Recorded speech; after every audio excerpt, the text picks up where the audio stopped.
Lintas Banua sepekan kembali ke hadapan Anda. Perkembangan gelandangan dan pengemis atau gepeng di Banjarmasin setiap tahun nampaknya semakin marak. Untuk menangani hal itu, Wali Kota Ibnu Sina melakukan secara bertahap dan berproses. Sementara itu, Kepala Satpol PP Muzain menegaskan sudah menjalankan tugas dan fungsi terkait penertiban gepeng yang kian menjamur di Kota Banjarmasin. Gelandangan dan pengemis atau gepeng saat ini masih menjadi pekerjaan rumah atau PR bagi pemerintah Kota Banjarmasin. Bahkan parahnya gepeng kerap kali terlihat membawa anak di bawah umur. Padahal ibu kota provinsi ini menyandang predikat kota layak anak. Tak jauh dari Balai Kota Banjarmasin, tepatnya di perempatan Jalan Lambu Mangkurat yang berdekatan dengan kantor DPRD Kota Banjarmasin, seringkali terlihat para gepeng mangkal. Jelas hal tersebut tak mungkin luput dari pantauan pejabat pemerintah. Sebagian dari mereka mengemis sambil menggendong anak. Tahun demi tahun gepeng di Banjarmasin seolah bertumbuh.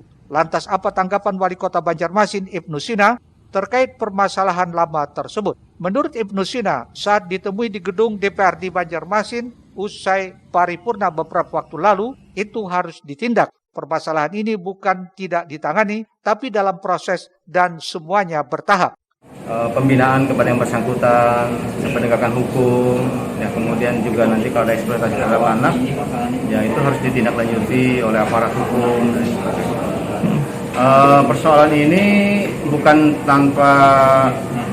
bukan tidak ditangani, tapi dalam proses. Kemudian semuanya juga berjalan dengan bertahap, tapi menuntaskan masalah gepeng itu juga hari ini bisa kemudian dibina yang bersangkutan di rumah singgah, besok dilepas ya masalah. Menurut Ibnu, gepeng itu tidak yang hari ini dibina besok langsung selesai. Untuk masalah ini perlu keterlibatan semua pihak. Faktor ekonomi dan kondisi pandemi COVID-19 ditengarai penyebab kembali maraknya gepeng di Kota Banjarmasin. Portasia Banjar TV.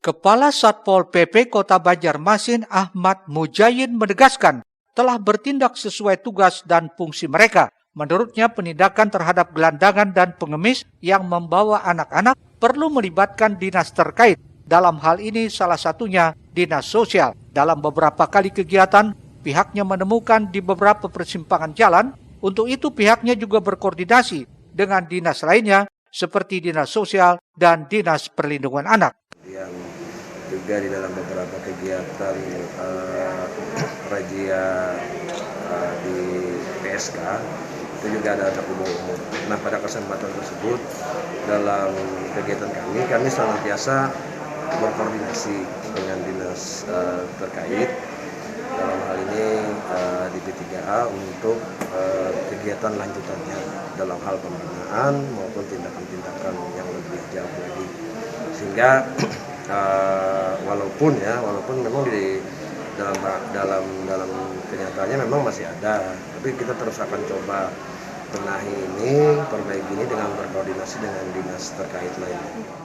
Permasalahannya terkadang mereka kucing-kucingan. Bahkan tak hanya itu, lebih ironis lagi dalam rajianya, Satpol PP pernah mengamankan pekerja seks komersil yang diketahui anak berusia belasan tahun atau di bawah umur.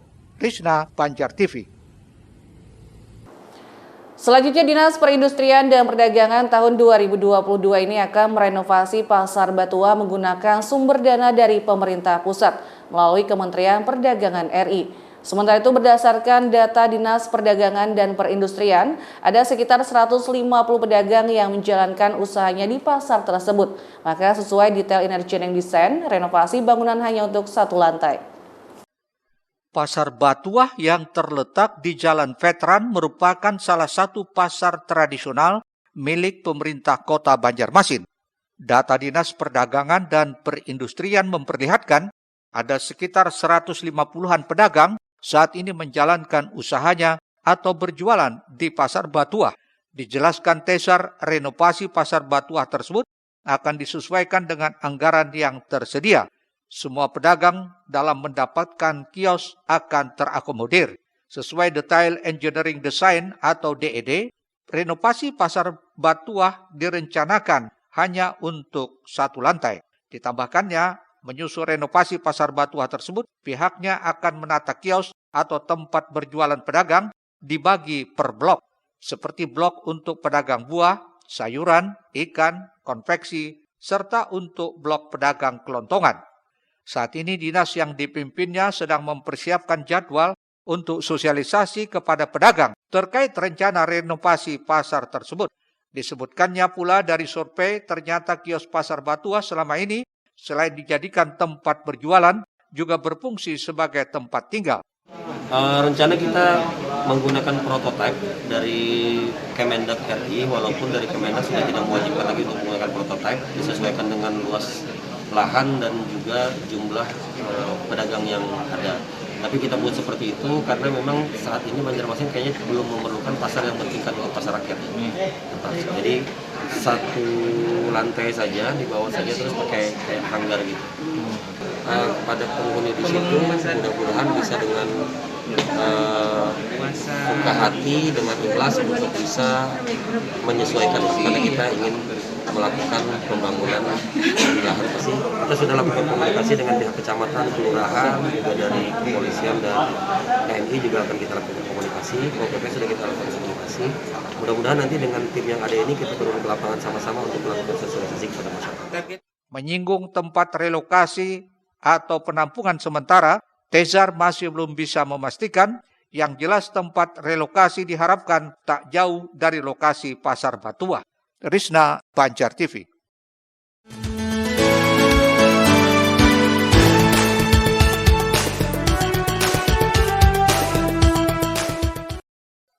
Pemko Banjarmasin terus melaksanakan program revitalisasi, penataan, dan pembenahan sejumlah pasar tradisional di kota ini.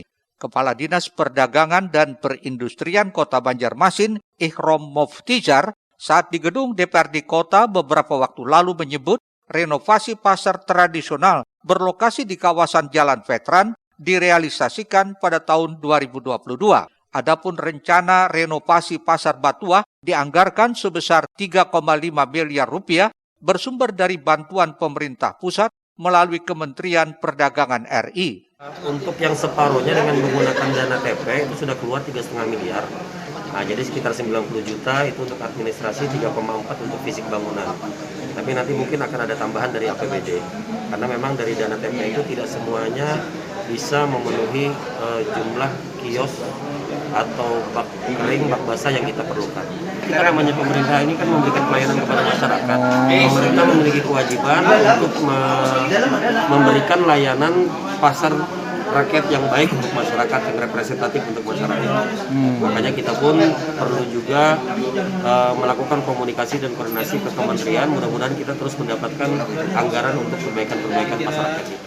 Ihrom juga menjelaskan terkait rencana renovasi Pasar Batuah tersebut, pihaknya sudah melakukan survei dan siap menyampaikan sosialisasi kepada para pedagang.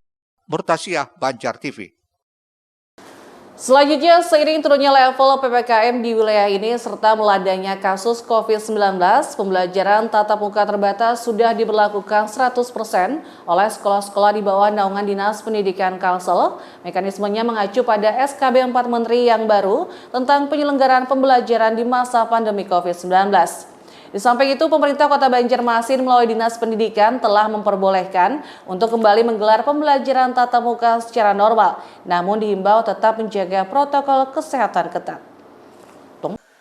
Sebanyak 359 sekolah tingkat SMA, SMK, dan SLB di Kalimantan Selatan, seluruhnya telah melaksanakan pembelajaran tatap muka terbatas sejak 6 November 2021 lalu. Hal ini disampaikan Kepala Dinas Pendidikan Provinsi M. Yusuf Effendi usai acara Kopi Morning di Gedung Setda Provinsi Kalsel di Banjarbaru. Menurut Yusuf, mayoritas orang tua siswa menginginkan dilaksanakannya PTM tersebut sehingga tidak ditemui kendala keberatan dari para orang tua atau wali siswa. Sedangkan capaian vaksinasi bagi tenaga pendidik dan kependidikan sudah mencapai 90% lebih. Demikian pula capaian vaksinasi untuk siswa sudah di angka 90% lebih. Mekanisme pembelajaran ini mengacu pada SKB 4 Menteri yang baru tentang penyelenggaraan pembelajaran di masa pandemi COVID-19. SKB berisi penyesuaian aturan PTM terbatas yang lebih baik dan lebih rinci dengan tetap mengedepankan kesehatan dan keselamatan warga sekolah sebagai prioritas utama.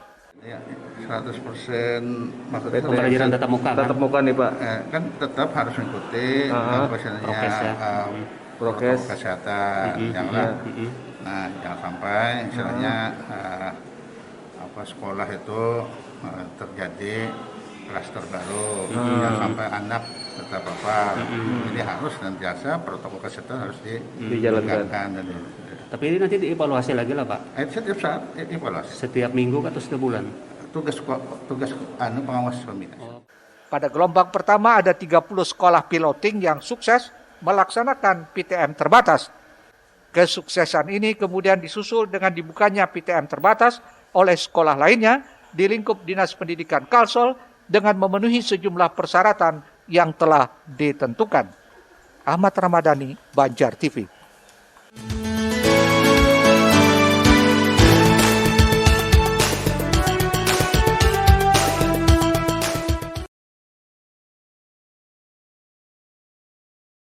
Di awal tahun 2022 ini atau pada semester genap, pemerintah Kota Banjarmasin melalui Dinas Pendidikan sudah mulai mempersilahkan menggelar pembelajaran tatap muka PTM secara normal alias tidak ada lagi yang dilakukan secara daring. Meski demikian lantaran masih dalam situasi pandemi COVID-19, para guru diminta tetap mengawasi anak didiknya terutama dalam hal penggunaan prokes. Tak hanya itu, para anak didik tetap harus diikutkan dalam program vaksinasi COVID-19. Setidaknya hal itu disampaikan Wali Kota Banjarmasin Ibnu Sina usai ditemui awak media di Balai Kota Banjarmasin Senin 3 Januari 2022. Ya, pertama protokol kesehatan tetap harus lebih yang paling utama. Kemudian juga dari tenaga pendidikan, kemudian anak-anak kita juga harus diikutkan dalam program vaksinasi. Nah, kemudian maksimalkan untuk PTM ini bisa mengejar ketertinggalan pelajaran. Karena anak-anak kita yang belajar secara online itu kan harus jujur diakui bahwa tidak seperti tatap muka hasilnya. Nah, kami sudah evaluasi dengan Dinas Pendidikan bahwa maksimalkan segera karena mumpung ini awal tahun, anak-anak kita insya Allah senang sekali artinya belajar. Bahkan Ibnu mengaku dengan digelarnya PTM secara maksimal ini bisa mengejar ketertinggalan mata pelajaran yang sebelumnya belajar secara online. Karena secara evaluasi anak-anak yang belajar secara online tidak berjalan dengan maksimal karena berbagai kendala. Lebih jauh Ibnu Sina menyatakan dengan adanya pembelajaran tatap muka ini, kedepannya proses pembelajaran akan berlangsung efektif karena adanya interaksi antara siswa dengan guru. Muhail, Banjar TV. Selanjutnya kita simak penerimaan bantuan sosial di Banjarmasin naik menjadi 70.000 kepala keluarga setelah pariwara berikut.